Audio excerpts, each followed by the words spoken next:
Excited na sina Julian San Jose at Benjamin Alves para sa pagtatambal nila sa upcoming afternoon series na Pinulot Ka Lang sa Lupa. Ang dalawa, sweet na sweet on and off screen. Ichichika yan ni Katatibayan. Nakaka-inspire na rin ang kasama si Exclusively dating.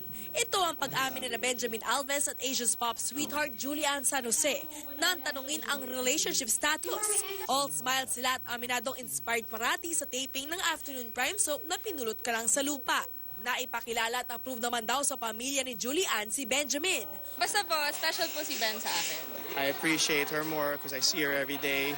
Marami raw sweet moments sa set ang dalawa na maalaga raw sa isa't isa.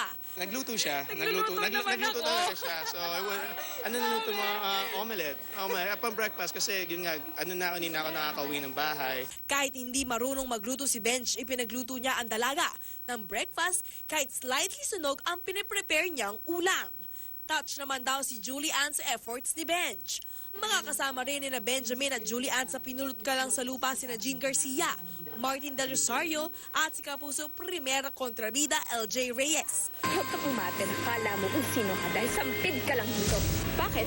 Pareho lang naman tayong pinulot sa lupa. Ang sampala na ito ay patikim pa lamang sa walang katapusang pagtatapat ni na Angeli at Santina. Maprinsipyo po kasi siyang tao eh. Kung alam po niya nasa tama, siya ipaglalaban po talaga niya. Mapapanood ang Pinulot Ka Lang sa Lupa simula January 30.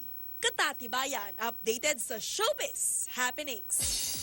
Yan ang chika ko this Tuesday night. Ako si Eva Lania. Miss Mel, Sir Mike.